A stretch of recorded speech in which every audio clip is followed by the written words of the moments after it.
Hello everyone, एक बार फिर से स्वागत है हमारे फार्मर्स टेक चैनल पर। We are back with the new video of space technology series. Time travelling हम सभी करना चाहते हैं, पर अभी तक हमारे साइंस इतनी एडवांस नहीं हो पाई है जिससे हम टाइम ट्रैवलिंग कर पाएं। पर फ्यूचर में टाइम ट्रैवलिंग करना शायद पॉसिबल हो सकता है।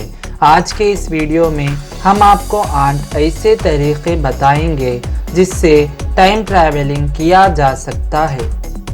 पर अभी तक हमारे फिजिसिस्ट ये कंफर्म नहीं कर पाए हैं क्या हम वाकई में इन तरीक़ों से टाइम ट्रैवल कर पाएंगे या नहीं। टाइम ट्रैवलिंग कैसे की जा सकती है ये बताने से पहले आपको हम ये बताना चाहेंगे कि हमारे साइंटिस्ट का मानना है कि दो काफ़ी famous physical theories Einstein's general relativity और क्वांटम मैकेनिक्स दो थ्योरीज है, इसके यूज करने से हम टाइम ट्रैवल कर सकते हैं। आप इस बात को जहन में रखना कि जिन तरीकों को हम बताएंगे वो सिर्फ अभी तक थियोरेटिकल ही हैं, मतलब इन तरीकों को सिर्फ मैथमेटिकली प्रूव किया गया है। अब बात करते हैं उन 8 तरीकों के बारे में।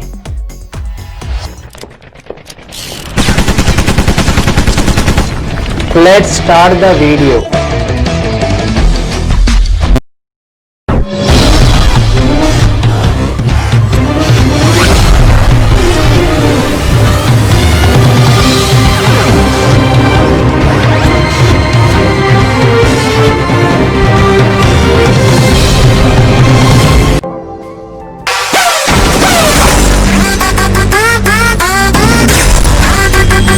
पहला है wormhole. General theory of relativity में भी टाइम ट्रैवल करने का जिक्र पाया गया है, हालांकि रियलिटी में इसका कंफर्मेशन नहीं है, क्योंकि नासा के कुछ साइंटिस्ट ने कहते हैं कि वार्म होल के जरिए हम टाइम ट्रैवल कर सकते हैं। पर हम यहाँ पर बता दें कि इंसानों के लिए ऐसा टाइम ट्रैवल करना फिजिकली बहुत कॉम्प्लेक्स होने वाला है। वैसे आइंस्टीन के जरिए दिए गए थ्योरीज में ये साफ कहा गया है कि लाइट से ज़्यादा तेज़ जाने के लिए ऑब्जेक्ट को इनफाइनाइट मास होने के साथ लंबाई में 0 होना ज़रूरी है। साइंटिस्ट ने कहा है कि अगर किसी तरीके से आइंस्टीन फील्ड इक्वेशन को बेस करके स्पेस में वार्म होल को बनाया जाए तो हम आसानी से टाइम ट्रैवल कर सकते हैं। टनल शेप में बना ये वार्म होल स्पेस में बहुत दूर दूर मौजूद 2 अलग पॉइंट्स को आपस में जोड़ती है, जिसके अंदर से होते हुए हम लोग लाइट के स्पीड से भी तेज ट्रैवल कर सकते हैं। वैसे इसके लिए साइंटिस्ट को एक ऐसी टेक्निक बनानी पड़ेगी जो कि वार्म होल को जहां चाहे वहां स्पेस में बनाने में कैपेबल हो। इससे हम लोग अर्थ से बहुत दूर मौजूद सेलेस्टियल बॉडीज तक पहुंच सकते हैं, साथ ही साथ लाइट की स्पीड को भी पीछे छोड़ देंगे। दोस्तों, लाइट की स्पीड से ज़्यादा तेज जाना यानी टाइम को मात दे देना। ध्यान देने वाली बात यहाँ ये है कि वार्म होल के बनने के लिए सुपर फाइन पार्टिकल्स की ज़रूरत पड़ सकती है। माइक्रोस्कोपिक होने की वजह से पार्टिकल्स ज़्यादा चेंजलेस और स्टेबलाइज्ड है। इसके बारे में हमें अभी तक कोई जानकारी नहीं है। दूसरा है travelling in higher dimensions. Hollywood की इंटरस्टेलर मूवी को बेस मानकर टाइम ट्रैवल के इस थियोरी को इमेजिन किया गया है। इसके मुताबिक अगर हम हायर डायमेंशंस में ट्रैवल कर पाएँ तो टाइम के अंदर आसानी से जा सकते हैं। वैसे हम आपको पहले भी बताए हैं कि टाइम को आइंस्टीन ने एक अलग से डायमेंशन का दर्जा दिया था। खैर, इंटरस्टेलर फिल्म में दिखाया गया है कि स्पेस ट्रैवलर टेसरैक्ट्स के जरिए टाइम में सक्सेसफुली ट्रैवल करने में कैपेबल हुआ था। ठीक इसी तरह से अगर हम लोग रियलिटी में ऐसे ही किसी चीज़ को बना लेते हैं तो टाइम ट्रैवलिंग करने में सक्सेस हो पाएंगे। तीसरा है कॉस्मिक स्ट्रिंग। कॉस्मिक स्ट्रिंग के जरिए यूनिवर्स के अर्ली स्टेज में कॉस्मिक स्ट्रिंग का जिक्र मिलता है। साइंटिस्टों का मानना है कि जब यूनिवर्स हाल ही में बना था तब उसके अंदर ट्यूब के शेप के कई सारे लंबे नैरो तार मौजूद थे। ये तार या ट्यूब बाद में चलकर कॉस्मिक स्ट्रिंग बन गए। वैसे ध्यान देने वाली बात यह है कि कॉस्मिक ट्यूब के अंदर बहुत ही भारी मात्रा में लाइट भरी हुई रहती है। इसके अलावा ट्यूब के अंदर मौजूद पार्टिकल्स बहुत ही ज़्यादा इंटेंसिव स्टेट में रहते हैं, जिसकी इमेजिन करना भी मुश्किल है। बहुत ही ज़्यादा इंटेंस पार्टिकल को अंदर रखने के वजह से ये ट्यूब बड़े ही आसानी के साथ स्पेस टाइम को मोड़ने या बदलने में कैपेबल होते हैं। हालांकि अभी तक इसको लेकर साइंटिस्टों का अलग अलग नज़रिया बने हुए हैं। कुछ साइंटिस्टों का ये कहना है कि ये जो कॉस्मिक स्ट्रिंग्स है ये असल में इनफाइनाइट है और इसकी लंबाई का अंदाज़ा लगा पाना लगभग इम्पॉसिबल ही है। फिर दूसरे कुछ साइंटिस्ट यह कहते हैं कि रियलिटी में कॉस्मिक स्ट्रिंग्स एक तरह से स्फेरिकल शेप वाले तार है जिसका कोई एंड ही नहीं है।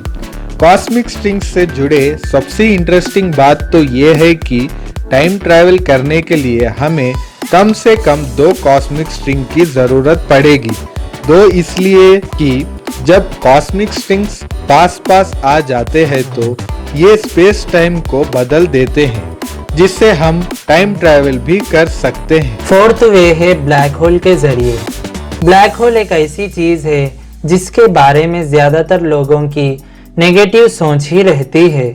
हमें लगता है कि ब्लैक होल तो सिर्फ कोलैप्स करने के लिए बने हुए हैं। वैसे बता दूं कि ब्लैक होल कोलैप्स करने के साथ ही साथ टाइम ट्रैवल करने में भी हमारी मदद कर सकते हैं। इसीलिए इसको लेकर साइंटिस्ट काफ़ी चाह के साथ सर्च में लगे हुए हैं। वैसे तो ये थीरीज आपको पक्का विदाउट एनी डाउट चौंका देने वाला है। साइंटिस्ट मानते हैं कि अगर हम किसी तरह से एक ऐसी व्हीकल का कंस्ट्रक्शन करें जो कि ब्लैक होल के अंदर बहुत तेजी से घुस कर निकल सके तो हम शायद टाइम ट्रैवल करने में केपेबल हो सकते हैं। अगर ये पॉसिबल नहीं है तो एक ऐसा आर्टिफिशियल होल का कंस्ट्रक्शन करें जो कि बहुत ही तेजी से घूम रहा हो। जब कोई भी व्हीकल या यान ब्लैक होल के अंदर एंटर करके आधी दूरी कर लेता है तो वो ऑटोमेटिकली टाइम में मोशन कर रहा होता है। वैसे इस थियरी की वजह से जो भी स्पेस ट्रैवलर ब्लैक होल के अंदर से होकर आते हैं वो लोग अर्थ में रहने वाले लोगों से 5 साल एज में छोटे होते हैं। हालांकि टाइम में ट्रैवल करने के लिए स्पेस ट्रैवलर्स को लाइट के स्पीड से ट्रैवल करना ज़रूरी है। फिफ्थ वे इन्फिनाइट सिलेंडर के जरिए। ये थ्योरी सबसे पहले फ्रैंक टिपलर ने दुनिया के सामने रखी थी। उनका कहना था कि अगर हम लोग किसी तरीके से सूरज से 10 गुना ज़्यादा मास वाले मैटर्स को कई अरब बार लपेट कर एक लंबा व कॉम्पैक्ट सिलेंडर में चेंज या कन्वर्ट करके स्पीड से घुमाए तो हम शायद इसके ज़रिए से टाइम ट्रैवल कर सकते हैं। दरअसल बात यह है कि इतने तेज़ी से घूमने वाले इस सिलेंडर के अराउंड अगर हम किसी स्पेसशिप को रख दें और बाद में इसके अंदर एंटर करा दे तो हम लोग टाइम ट्रैवल करने में कैपेबल हो सकते हैं। इस थ्योरी को क्लोज्ड टाइम लाइक कर थ्योरी भी कहते हैं। सिक्स्थ वे है स्पीड। ये फ्यूचर में जाने का सबसे आसान और सबसे प्रैक्टिकल तरीका है। आइंस्टीन की स्पेशियल थ्योरी ऑफ रिलेटिविटी के मुताबिक जब हम लाइट की स्पीड के नज़दीक स्पीड पर ट्रैवल करते हैं तो बाहरी दुनिया के मुताबिक हमारे लिए टाइम धीमा हो जाएगा। इसे टाइम डायलेशन कहते हैं। सेवंथ वे है ग्रेविटी। ये तरीका भी आइंस्टीन ने दिया है। जनरल रिलेटिविटी थ्योरी के मुताबिक जितनी मजबूत ग्रेविटी लगती है टाइम उतना ही धीमा चलता है। जैसे ही आप अर्थ के सेंटर के करीब आते ही ग्रेविटेशनल फील्ड बढ़ जाती है। इस इम्पैक्ट को मापा भी गया है। 2010 में US national institute of standard and technology NIST के फिजिसिस्ट ने शेल्फ पर 2 परमाणु घड़ियों को रखा जो एक दूसरे से 33 सेंटीमीटर ऊपर थी और रेट ऑफ टिकिंग में अंतर को मापा और पाया कि निचली घड़ी थोड़ी धीमी हो गई और क्योंकि ये थोड़ा मजबूत ग्रेविटेशनल या ग्रेविटी महसूस करती है। यही वे है यूजिंग ऑफ लाइट। एक और आइडिया अमेरिकी फिजिसिस्ट रॉन मैलेट के जरिए रखा गया और वो था स्पेस टाइम को मोड़ने के लिए रोटेटिंग सिलेंडर ऑफ लाइट का यूजिंग। मैलेट के मुताबिक सही ज्योमेट्री पास्ट या फ्यूचर में जाने की वजह बन सकती है। और भी टाइम ट्रैवलिंग के बारे में और time travelling speed of light से पॉसिबल है क्या, टाइम डायलेशन क्या है, इसके सारी जानकारी के लिए हम ऑलरेडी एक वीडियो बना चुके हैं। आई बटन पर क्लिक करिए या डिस्क्रिप्शन में इसका लिंक है, क्लिक करके आप इसे देख सकते हो।